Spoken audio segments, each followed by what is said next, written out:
again to our channel Bioholic with your Friday educator Olivia. So after learning all the lessons of the chapter Locomotion and Movement, it's time to check the previous year's questions of NEET from the year 2000 to 2020. And after learning all the questions with their solutions, don't forget to appear in the mock test. The link of the mock test is in the description box. So not wasting more time, let's check what kind of questions are there in the NEET exams of last 20 years.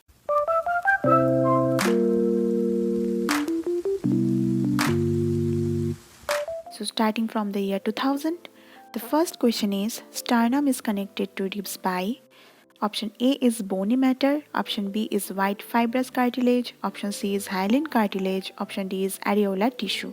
The answer will be hyaline cartilage.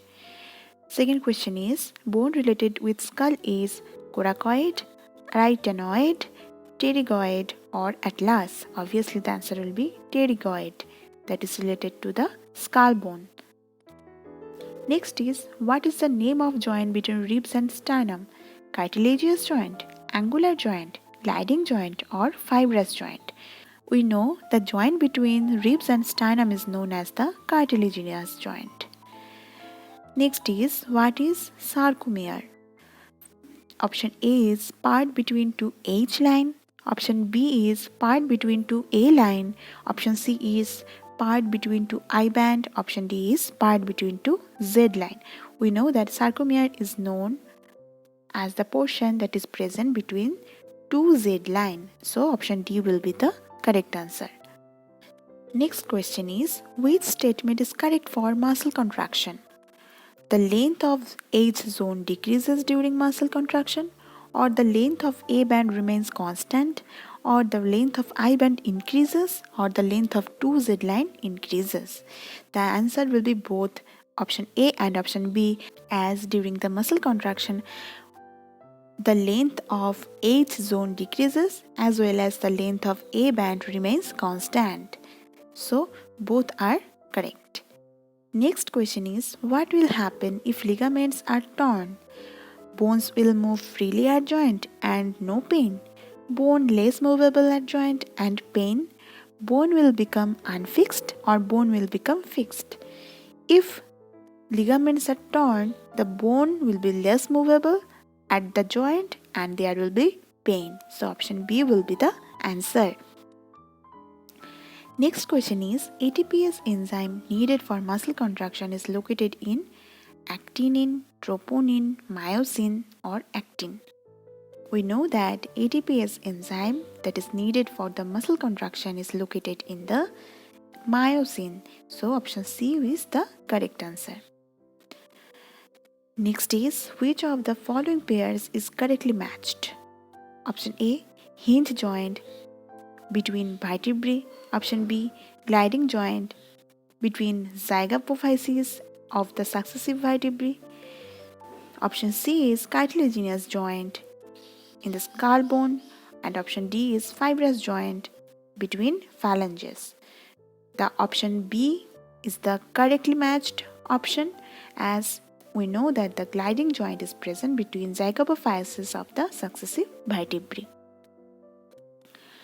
An acromial process is characteristically found in the pelvic girdle of mammals, pectoral girdle of mammals, skull of frog or sperm of mammals. We know the acromial process is found in the pectoral girdle of the mammals. So option B will be the answer of this question. Next is the contractile protein of skeletal muscle involving ATPase activity is the troponin, the tropomyosin, the myosin or the A-actinin.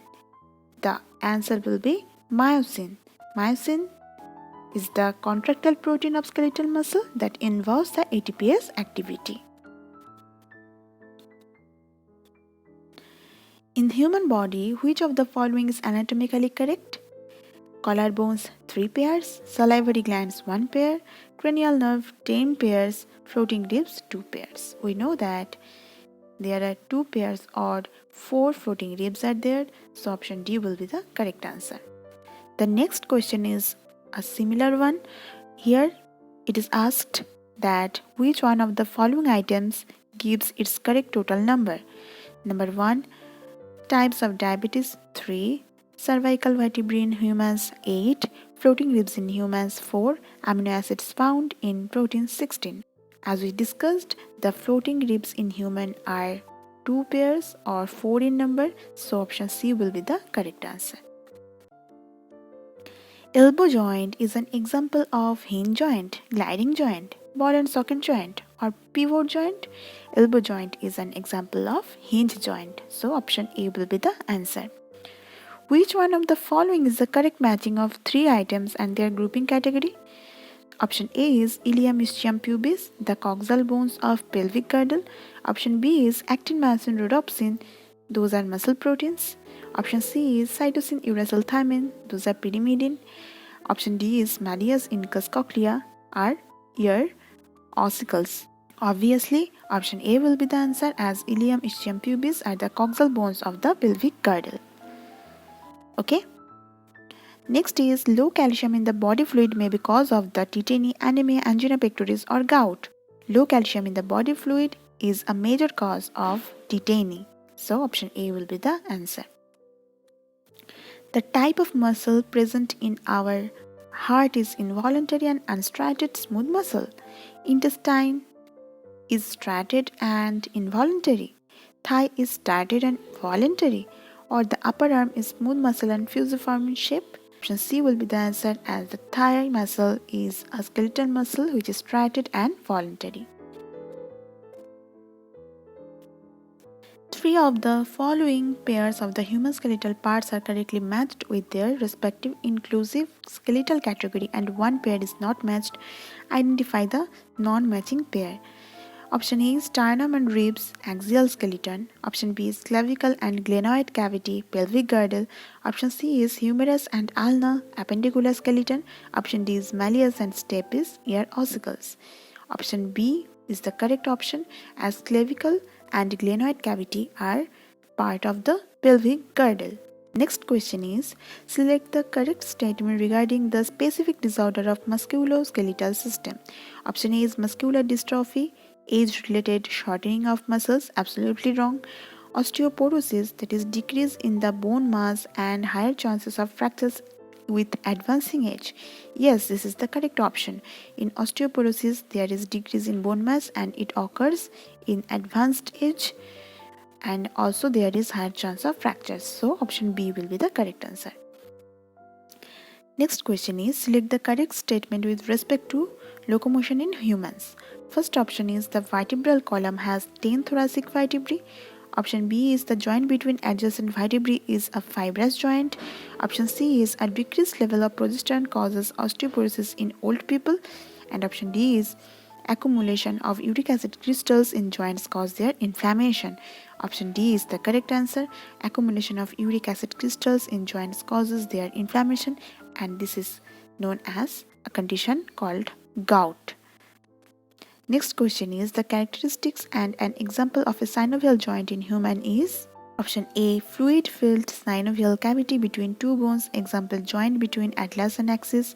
Option B, limb filled between two bones, limited movement, examples gliding joint between carpals.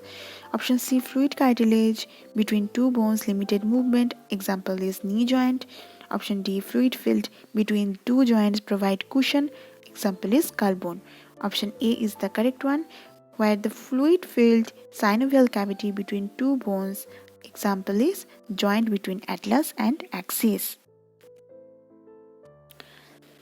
Next question is, the H zone in the skeletal muscle fiber is due to the central gap between actin filaments extending through myosin filaments in the A band. Option B is extension of myosin filament in the central portion of A band. Option C is the absence of myofibrils in the central portion of A band. Option D is the central gap between myosin filaments in the A band. Option A is the correct one, as the H zone is created due to the central gap between actin filaments extending through myosin filaments in the A band. Next question in 2014 is the select the correct matching of the type of the joint with the example in human skeletal system. First option is cartilaginous joint between frontal and parietal. Option B is pivot joint between third and fourth cervical vertebrae. Option C is hinge joint between humerus and pectoral girdle. Option D is gliding joint between carpals. Option D is the correct one. The gliding joint is present between the carpals. Stimulation of a muscle fiber by a motor neuron occurs at the neuromuscular junction, the transverse tubules, the myofibril, or the sarcoplasmic reticulum. The stimulation of a muscle fiber by a motor neuron occurs at the neuromuscular junction. So, option A is the correct one.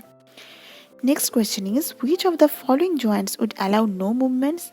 Synovial joint, ball and socket joint, fibrous joint, or cartilaginous joint. We know that fibrous joint is known as the immovable joint as it allows no movement. So option C is the correct one and it will be the correct answer. Next question is, which of the following is not a function of the skeletal system? First one is production of body heat, second one is locomotion, third one is production of erythrocytes, fourth one is storage of minerals. Obviously the answer is the option A, as skeletal system has no role in the production of the body heat. So option A is the correct one. Next question is, glenoid cavity articulates clavicle with scapula, humerus with scapula, clavicle with acromion, or scapula with acromion. Option B is the correct one. Glenoid cavity articulates humerus with the scapula. Next question is, sliding filament theory can be best explained as the actin and myosin filaments do not shorten but rather slide past each other. Option B is, when myofilaments slide past each other, myosin filament shortens while actin filament do not shortens.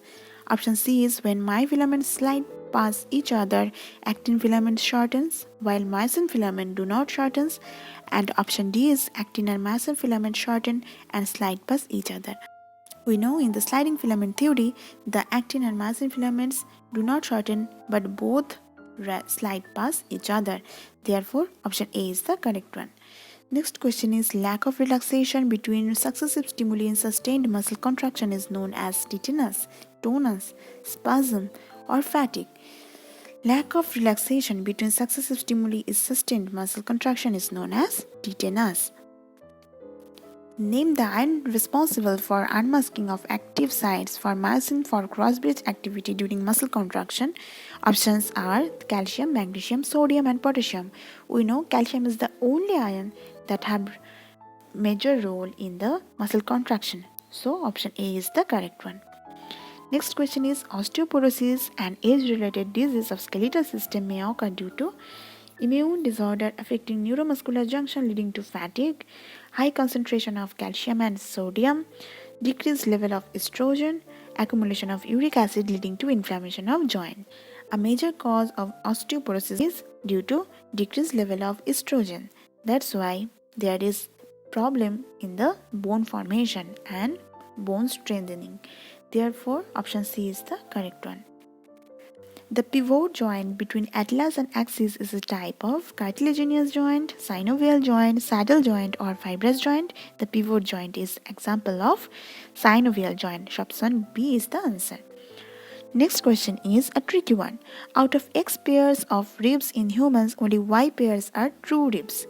Select the options that correctly represents value of X and Y and provides their explanation. Option A is X equal to 12, Y equal to 5, where the true ribs are attached dorsally to vertebral column and sternum on the two ends. Option B is X equal to 24, Y equal to 2. The true ribs are dorsally attached to vertebral column but are free on ventral side. Option C is X equal to 24, Y equal to 12. True ribs are dorsally attached to vertebral column but are free on ventral side. And option D is X12, Y7, where the true ribs are attached dorsally to vertebral column and ventrally to the sternum. We know there are 12 pairs of ribs in human, where the 7 pairs are the true ribs and these true ribs are attached dorsally to vertebral column and ventrally to the sternum. Therefore, option D is the correct option.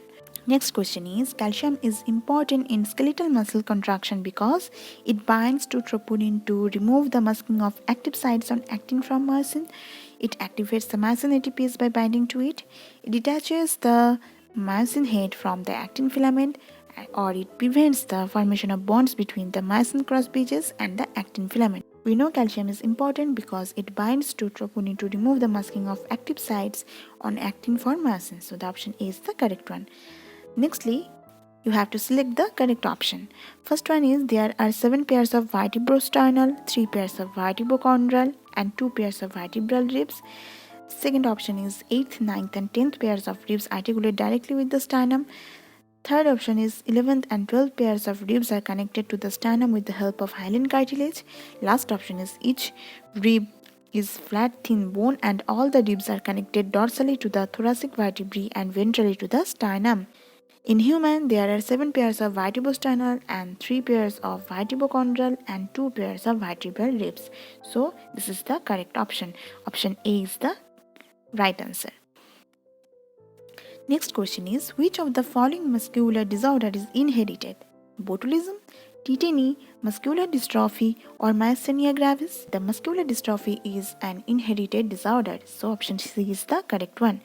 Last question of last year, that means NEET 2020, is, match the following columns and select the correct option.